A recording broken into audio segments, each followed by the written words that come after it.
Assalamualaikum warahmatullahi wabarakatuh.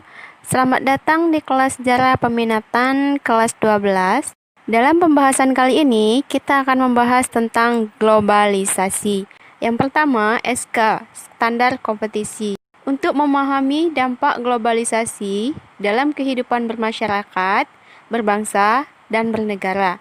Sedangkan kompetisi dasarnya yaitu menjelaskan pengertian dan pentingnya globalisasi bagi Indonesia. Ada 4 komponen. Yang pertama, pengertian globalisasi bagi Indonesia. Yang kedua, mendeskripsikan pengertian globalisasi bagi Indonesia. Dan yang ketiga, menunjukkan pentingnya globalisasi bagi Indonesia. Terakhir, menjelaskan pentingnya globalisasi bagi Indonesia. Selanjutnya yang akan kita pelajari adalah globalisasi. Di sini yang akan kita bahas ada 6 bagian. Yang pertama yaitu pengertian dari globalisasi. Yang kedua, sejarah dari globalisasi. Dan yang ketiga, ciri-ciri globalisasi. 4. Faktor-faktor munculnya globalisasi. Yang kelima, proses dari globalisasi. Dan yang terakhir, dampak globalisasi. Yang pertama kita bahas adalah pengertian dari globalisasi. Apa itu globalisasi? Globalisasi berasal dari bahasa atau dari kata global, yang berarti meliputi seluruh dunia.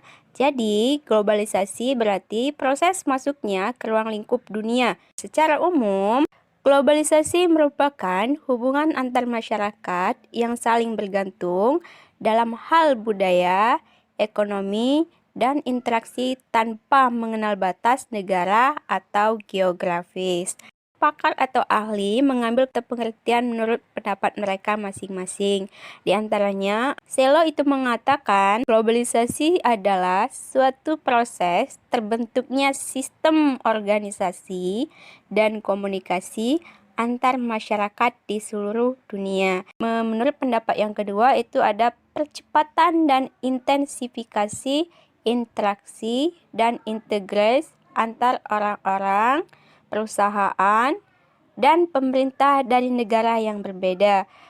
Pendapat yang ketiga, globalisasi mengacu pada semua proses di mana masyarakat dunia dimasukkan ke dalam sebuah masyarakat tunggal dunia atau masyarakat global. Nah, yang kita bahas yang selanjutnya adalah sejarah globalisasi.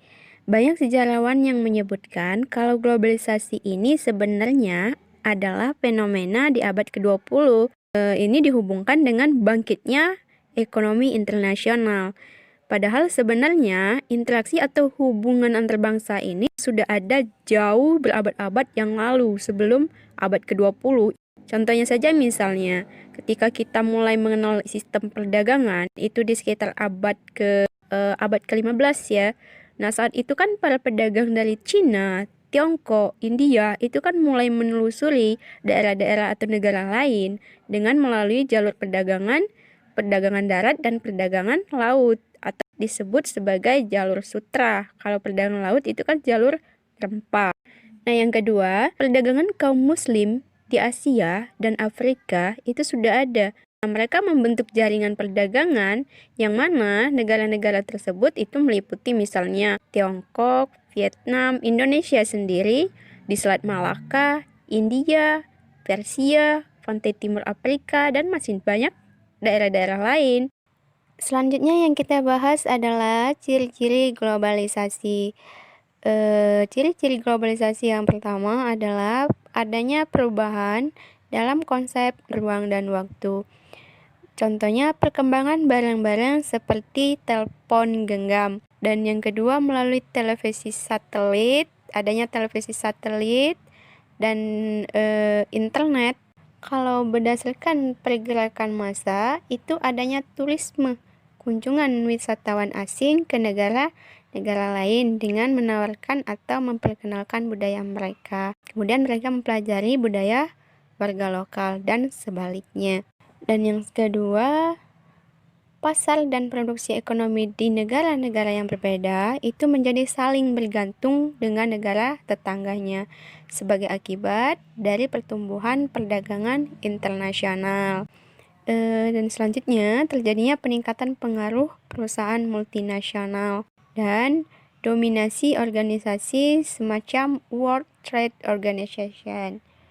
Dan yang terakhir atau yang ketiga, peningkatan interaksi kultural melalui perkembangan media massa atau terjadinya pertukaran budaya melalui media massa, terutama melalui televisi. Dengan melihat televisi yang ada acara berita, fashion, dan segala macam acara yang ada televisi, kita bisa melihat budaya negara asing dan mempelajarinya. Juga bisa melihat dari film, misalnya tata cara bahasa, fashionnya, dan segala macam animasi, segala macam yang ada di film tersebut bisa kita pelajari ya. Oh, negara budaya asing seperti itu ya, gitu. Kalau musik, kita bisa tahu, tadinya yang kita cuma tahu musik lokal, dangdut, dan pop, akhirnya kita tahu ada jenis musik yang namanya K-pop, ada jenis musik yang namanya remix, ada jenis musik yang namanya reggae, banyak jenis musik lain di luar negara kita ya. Dan transmisi berita dan olahraga internasional juga bisa kita pelajari melalui media massa. Untuk saat ini, kita bisa mempelajari ide-ide atau mendapatkan pengalaman baru mengenai hal-hal yang kita pelajari dari beraneka ragam budaya tadi. Misalnya, dari bidang fashion, kita tiba-tiba melihat fashion kiblat negara lain. Tadinya kita yang tidak tahu pakai hijab yang cuma pakai standar biasa, akhirnya kita tahu gaya hijab yang ada di fashion negara lain. Dan ada juga dari makanan ya. Kalau jenis makanan, banyak jenis makanan negara asing yang mulai masuk ke negara-negara kita. Dan terakhir, meningkatnya masalah bersama. Ini di bidang lingkungan hidup dan terjadinya krisis multinasional, adanya inflasi regional, dan masih banyak masalah-masalah lainnya. Itu kalau ciri-ciri dari globalisasi. Yang keempat yang mau kita bahas di sini adalah faktor penyebab meningkatnya globalisasi. Ada 3 faktor penyebab meningkatnya globalisasi. Yang pertama adalah adanya perubahan politik dunia. Kenapa adanya perubahan politik dunia itu menjadi faktor penyebab meningkatnya globalisasi?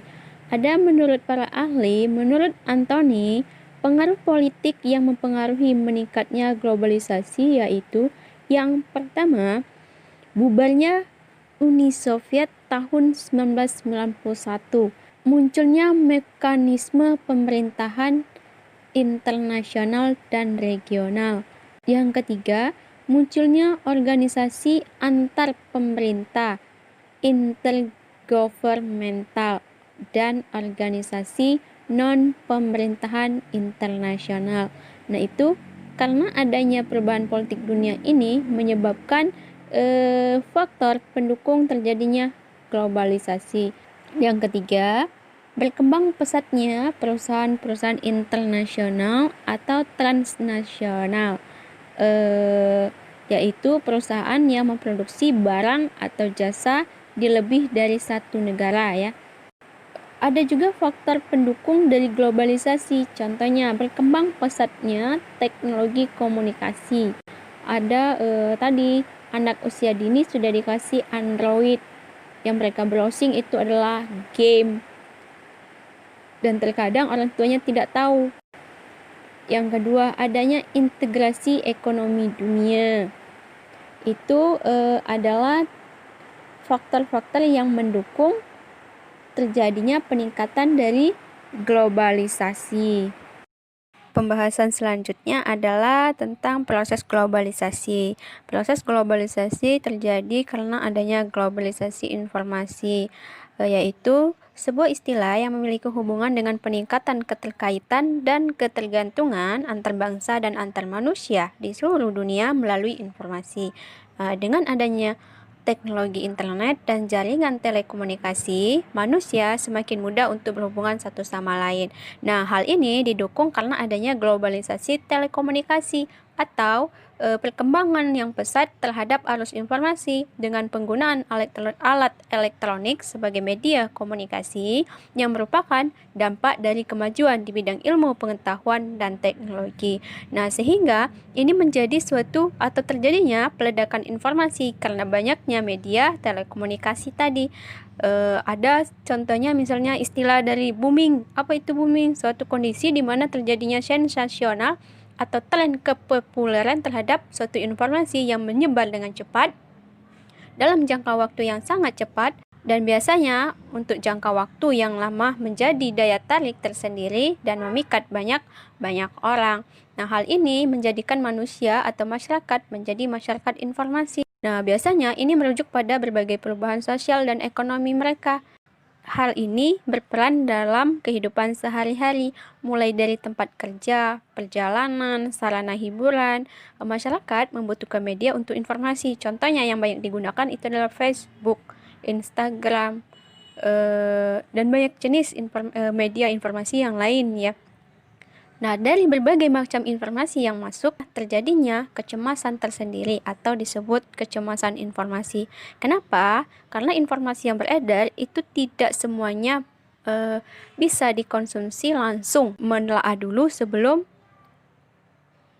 mengambil kesimpulan informasi apa yang kita lihat itu benar atau tidak, informasi itu berguna atau tidak.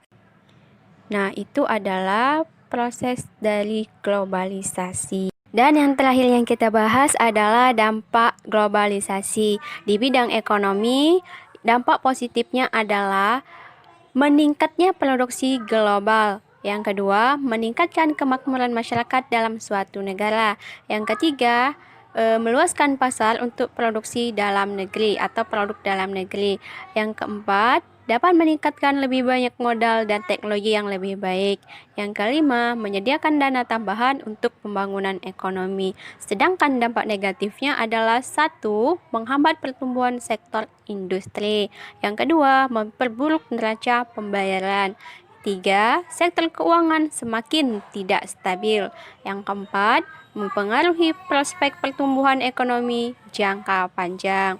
Nah, sedangkan dampak globalisasi di bidang sosial budaya, dampak positifnya yang pertama adalah kita mudah memperoleh informasi dan ilmu pengetahuan. Yang kedua, kita dengan mudah melakukan komunikasi karena banyaknya media informasi. Yang ketiga, cepat dalam bepergian atau mobilitasnya tinggi. Yang keempat, menumbuhkan sikap kosmopolitan dan toleran.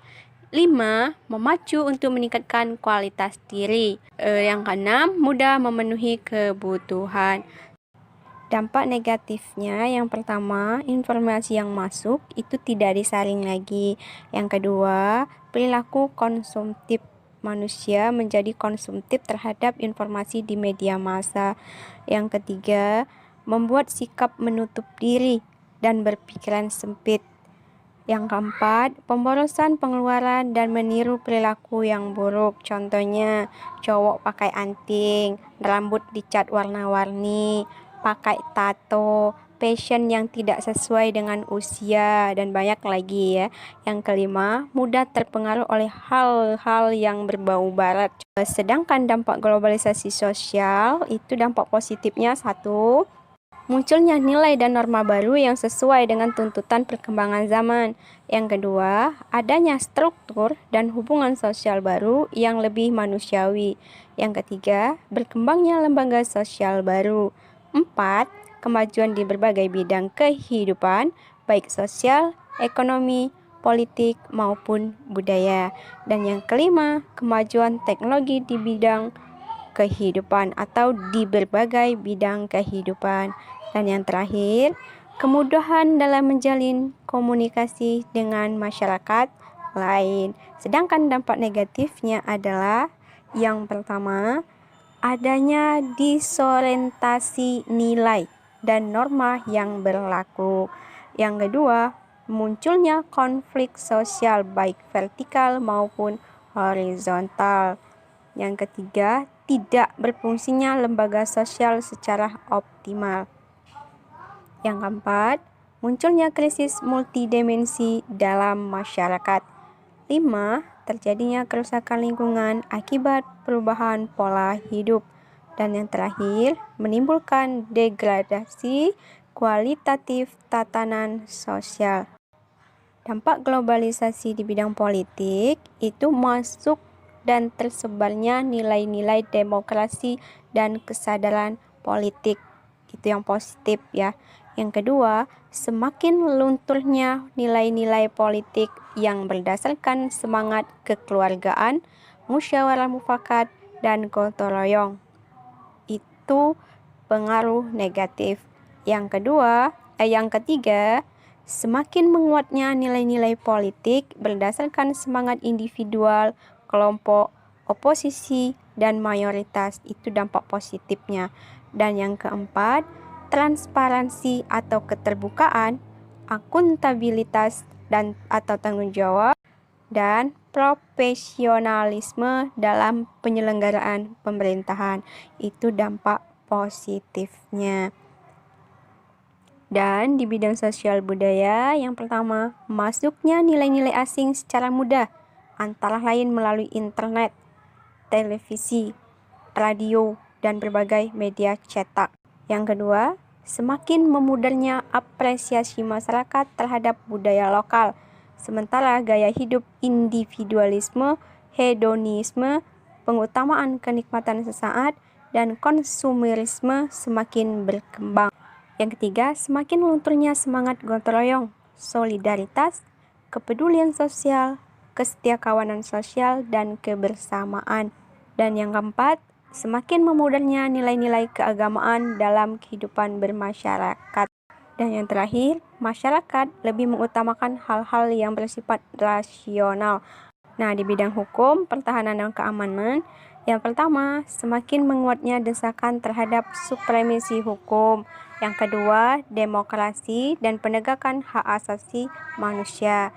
Yang kedua, menguatnya regulasi, hukum, dan pembuatan peraturan perundang-undangan yang memihak kepada masyarakat. 3. Semakin merebaknya tindak kejahatan lintas negara dan terorisme internasional. Dan yang terakhir, menguatnya kedudukan masyarakat sipil dengan memposisikan tentara dan polisi sebatas sebagai penjaga keamanan, kedaulatan, dan ketertiban. Nah, sikap kita terhadap globalisasi ini harus seperti apa? Yang pertama, globalisasi itu merupakan kenyataan. Jadi, globalisasi dapat dipandang sebagai tantangan dan juga peluang. Ada sisi positif dan negatif dalam globalisasi. Nah, sebisa mungkin kita manfaatkan untuk mengembangkan ilmu pengetahuan. Sedangkan pada sisi lain, globalisasi itu bisa menyebabkan sebuah negara menjadi ketergantungan terhadap negara lain. Nah, yang selanjutnya, globalisasi itu juga menyebabkan perubahan gaya hidup dan kita globalisasi juga menyebabkan perubahan gaya hidup dan kita bersifat suka belanja atau konsumtif. Yang terakhir, sikap kita menghadapi globalisasi, kita terima hal-hal yang sesuai dengan budaya kita dan menolak hal-hal yang tidak sesuai dengan budaya kita. Jadi bagaimana sikap kita dalam menghadapi globalisasi? Yang pertama, mengembangkan kemampuan. Yang kedua, belajar keras dan rajin supaya tidak ketinggalan dengan negara lain. Yang tiga, belajar bahasa asing agar dapat berkomunikasi dengan orang asing. Dan yang keempat, mengembangkan kemampuan dalam menggunakan media komunikasi dan teknologi. Sikap kita untuk dapat manfaat globalisasi itu yang pertama, upaya secara terus-menerus untuk meningkatkan kualitas pendidikan bagi anak bangsa.